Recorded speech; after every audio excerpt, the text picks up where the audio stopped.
still reading The Hobbit, but today I'm reading from my very quiet space. This is kind of it's my laundry room, but it's fairly large, and right now I have a bunch of heaters in here because I'm growing some seedlings, and this is kind of like my space where I kind of dream about what I'm going to be able to do in the spring and the summer, so it's a great place to also sit and read. And I'm sitting on my steps, my laundry room steps, but it's a great comfortable place for me to read and kind of think. This is where I do most of my thinking and planning for the summer. Anyways, on to The Hobbit. I am on page 107. Still have my little notebook, my little bookmark that is my annotation guide. Haven't really had a whole lot of moments that I felt yet were sad. I found some couple of moments that were kind of relatable when they were running from the wolves or the wargs. It's a fun word to say. It's W-A-R-G-S. So when the wargs were planning with the goblins, I said, so on page 105, it said, the wargs and the goblins often helped one another in wicked deeds. That's kind of like a bully. Like you get one bully by themselves and maybe you can deal with them. But then I know a lot of times kids get stuck in a classroom with a couple of people together that they don't like. And that gets really difficult to handle. And you do feel cornered and up a tree. And what are you going to do next? Because how do you get away from them? Okay, so 107, I'm here at this little next paragraph. Because the wolves were getting fireball pine cones tossed at them and that they would stick to their fur. And so they kind of ran away. They get a little reprieve from the wargs. And then so it says, they fled off down the slopes crying and yammering and looking for water.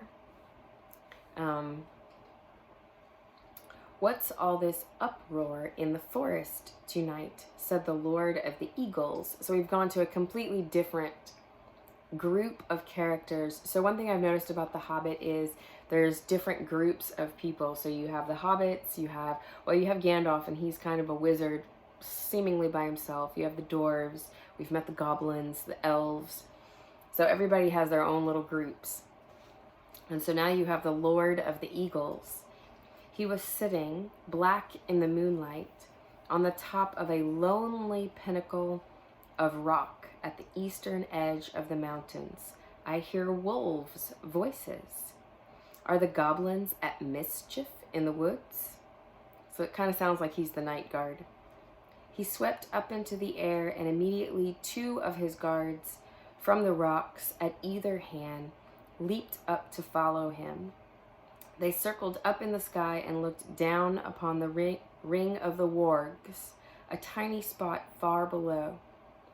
But eagles have keen eyes and can see small things at a great distance.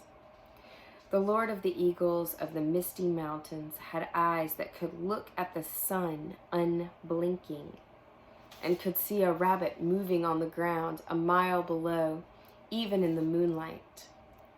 So though he could not see the people in the trees, he could make out all the commotion among the wolves and see the tiny flashes of fire and hear the howling and yelping come up faint from far beneath him.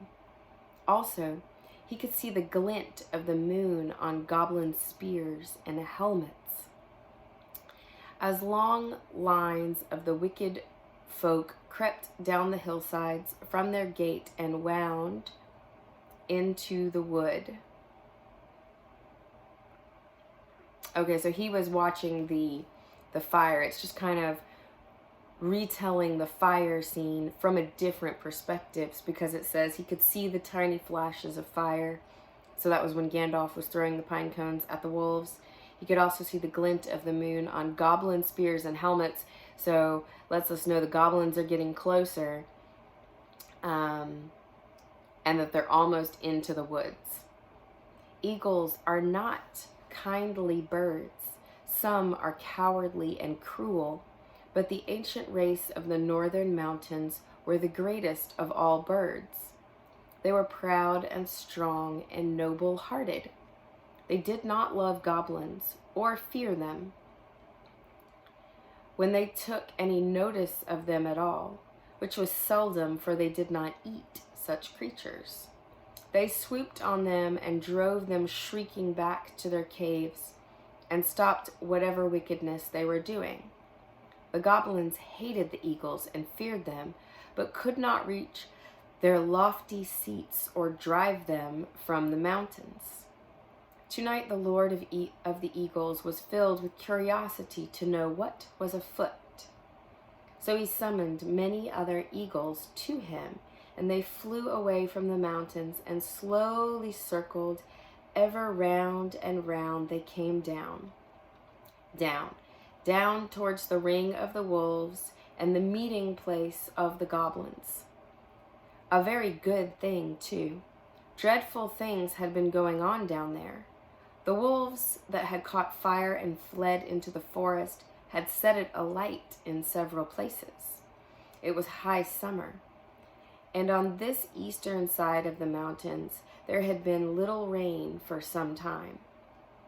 Yellowing bracken, fallen branches, deep piled pine needles, and here and there dead trees were soon in flames. All around the clearing of the wargs fire was leaping. But the wolf guards did not leave the trees. Maddened and angry, they were leaping and howling round the trunks, and cursing the dwarves in their horrible language, with their tongues hanging out, and their eyes shining as red and fierce as the flames. Then suddenly goblins came running up, yelling. They thought a battle with the woodmen was going on, but they soon learned what had really happened. Some of them actually sat down and laughed. Others waved their spears and clashed the shafts against their shields. Goblins are not afraid of fire, and they soon had a plan which seemed to them most amusing. Some got all the wolves together in a pack. Some stacked fern and brushwood round the tree trunks. Others rushed round and stamped and beat and stamped until nearly all the flames were put out, but they did not put out the fire nearest to the trees where the dwarves were. That fire they fed with leaves and dead branches and bracken. Soon they had a ring of smoke and flame all around the dwarves, a ring which they kept from spreading outwards, but it closed slowly in, till the running fire was licking the fuel piled under the trees. Smoke was in Bilbo's eyes. He could feel the heat of the flames, and through the reek he could see the goblins dancing round and round in a circle, like people round a midsummer bonfire. Outside the ring of dancing warriors with spears and axes stood the wolves at a respectful distance, watching and waiting. He could hear the goblins beginning a horrible song. So the fire has kind of backlashed against them because the goblins showed up and took the fire from the wolves and moved it close by to the trees that the dwarves and Bilbo are in, and Gandalf. So now they're going to kind of taunt them, I bet, with this song. 15 birds, and here's the song, and songs are often italicized and written like poetry in the book. 15 birds in 5 fir trees. Their feathers were fanned in a fiery breeze. But funny little birds, they had no wings. Oh, what shall we do with the funny little things? Roast them alive or stew them in a pot. Fry them, boil them, and eat them hot. Then they stopped and shouted out, "Fly away, little birds, fly away if you can. Come down, little birds, or you will get roasted in your nests. Sing, sing, little birds, why don't you sing?" So they are taunting them because obviously they can't fly away. "Go away, little boys," shouted Gandalf in answer. "It isn't bird nesting time. Also, naughty little boys that play with fire will get punished." He said it to make them angry, to show them that he was not frightened of them.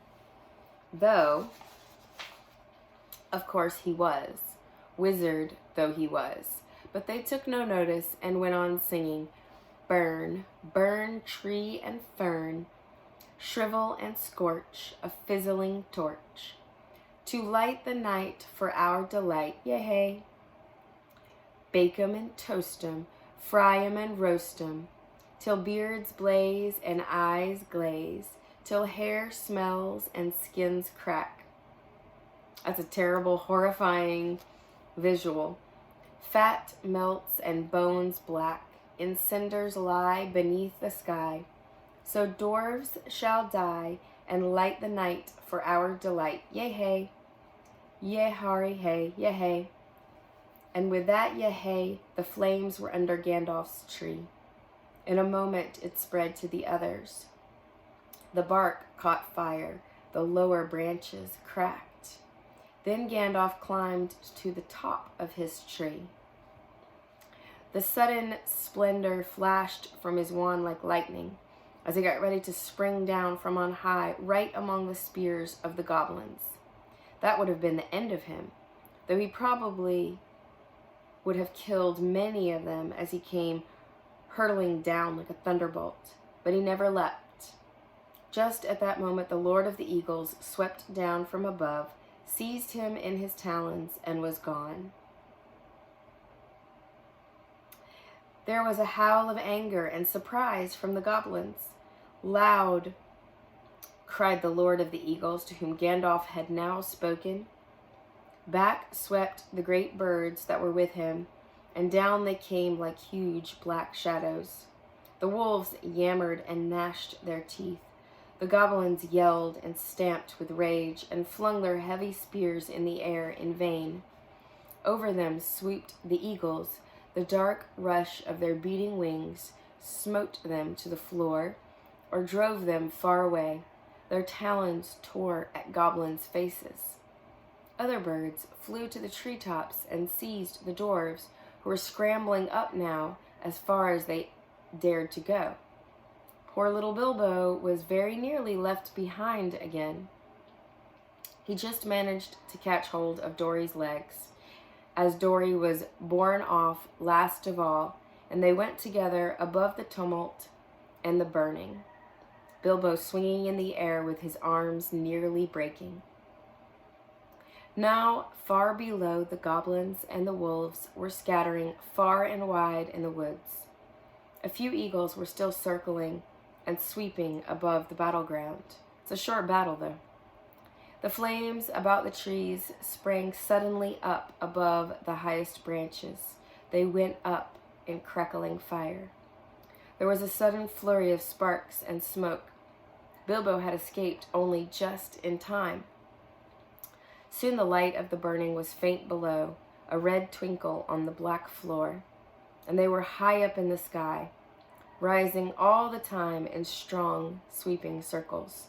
Bilbo never forgot that flight, clinging onto Dory's ankles. He moaned, "My arms, my arms," but Dory groaned, "My poor legs, my poor legs." At the best of time, heights made Bilbo giddy. He used to turn queer if he looked over the edge of quite a little cliff, and he had never liked ladders, let alone trees, never having had to escape from wolves before. So you can imagine how his head swam now when he looked down between his dangling toes and saw the dark lands opening wide underneath him, touched here and there with the light of the moon, on a hillside rock or a stream in the plains. The pale peaks of the mountains were coming nearer, moonlit spikes of rock sticking out of black shadows. Summer or not, it seemed very cold. He shut his eyes and wondered if he could hold on any longer. Then he imagined what would happen if he did not. He felt sick. The flight ended only just in time for him, just before his arms gave way. He loosened Dory's ankles with a gasp, and fell onto the rough platform of an eagle's eyrie. There he lay without speaking, and his thoughts were a mixture of surprise at being saved from the fire, and fear lest he fell off that narrow place into the deep shadows on either side. He was feeling very queer indeed in his head, by this time after the dreadful adventures from the last 3 days, with next to nothing to eat, and he found himself saying aloud, "Now I know what a piece of bacon feels like when it is suddenly picked out of the pan on a fork and put back on the shelf." "No, you don't," he heard Dory answering, "because the bacon knows that it will get back in the pan sooner or later, and it is to be hoped we shan't. Also, eagles aren't forks." "Oh, no. Not a bit like storks. Forks, I mean," said Bilbo, sitting up and looking anxiously at the eagle who was perched close by. He wondered what other nonsense he had been saying, and if the eagle would think it rude. You ought not to be rude to an eagle when you are only the size of a hobbit and are up in his eyrie at night. So I've never come across this term for an eagle's nest before, or a hawk's nest, but I know it must be a nest because it's saying it's up high. I know that the eagles have been carrying them. The eagle only sharpened his beak on a stone and trimmed his feathers and took no notice.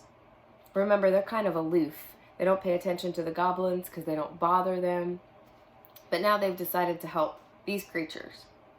Soon another eagle flew up.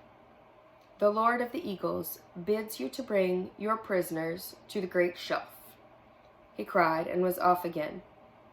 The other seized Dory in his claws and flew away with him into the night, leaving Bilbo all alone.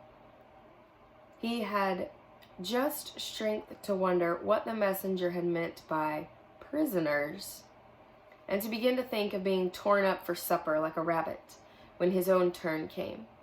The eagle came back, seized him in his talons by the back of his coat, and swooped off. This time he flew only a short way.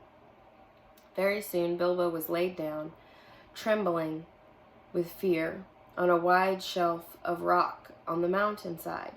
There was no path down on it to save by flying, and no path down off it except by jumping over a precipice. There he found all the others sitting with their backs to the mountain wall. The Lord of the Eagles was also there and was speaking to Gandalf. It seemed that Bilbo was not going to be eaten after all. The wizard and the eagle lord appeared to know one another slightly, and even to be on friendly terms. As a matter of fact, Gandalf, who had often been in the mountains, had once rendered a service to the eagles and healed their lord from an arrow wound. So you see, prisoners had meant prisoners rescued from the goblins only, and not captives of the eagles. That's a good vocabulary word. You have prisoners and captives, and the connotation that surrounds that, like, is this a good thing or a bad thing? As Bilbo listened to the talk of Gandalf, he realized that at last they were going to escape really and truly from the dreadful mountains. You know, I was thinking the other day, it's been cold and rainy here, and it's not my favorite season, but I thought to myself, the alternative is the blazing hot summer. So I should just learn to accept the cold and the rain because it serves a purpose. They've been on this really long, and I've been trying to ask myself, is it just kind of the boring part of the journey that they're just trudging along over and through these mountains? To say that it's kind of forging them into this group of people who has survived all of these events and gotten a little bit stronger and a little bit stronger, and thinking, well, I can survive this. If I can survive this, I can survive the next thing that comes along. So I thought about that. We're at our 20 minutes. They've been just almost saved from every little event, as long as they didn't give up and they kept going. I'm on page 113 at the very top. At the very top is kind of where I've stopped, in there. So I encourage you also to go find your comfortable favorite place. It doesn't have to be beautiful. It doesn't have to have a comfy armchair. It's just more so this place represents where I sit and I kind of plan for my future and what I want to do. So it's just kind of my safe space.